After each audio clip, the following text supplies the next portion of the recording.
This is a great day, but it is one day. You don't want to be homeless after a fantastic wedding, right? We decided on the reception venue because that's what the resort told us to do. We had a reception at a restaurant, which kept things very easy for me. The reception was another section of the actual same building, which was great. So it doesn't even make sense to start looking for your reception venue until you know two pieces of information.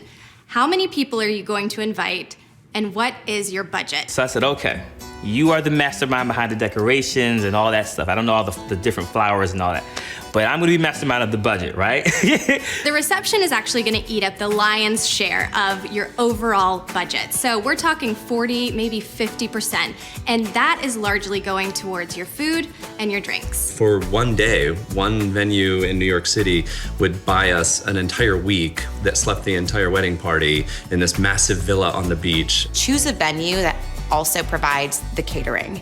It can be really expensive to bring in an outside party, and if the venue isn't set up for it, it could lead to a disaster. A lot of times when we found churches that we liked, they didn't have like a reception hall, and then we looked for reception halls and they were like really expensive. We're like, man, we're like paying for two different venues. One of the best ways to stay under budget on your wedding is to keep your ceremony and your reception at the same venue. You will save on decor, transportation. Your flowers can be brought over to the tables, you can reuse candles. It's a great way to save a little bit of money. Guests went straight from our ceremony to the cocktail hour in a different part of the venue and then on to our reception, so. Yep, all in one. Initially, I thought, oh, maybe it would be fun to not have a seating chart, just have everyone sit wherever they want. But everyone I mentioned that fun idea to was like, you can't do that. People need to know where they're sitting. Seating for the wedding, I actually was worried about because a lot of people told me that was really stressful, and I loved it because I felt like I was playing God, and I could just choose what person to sit next to what person.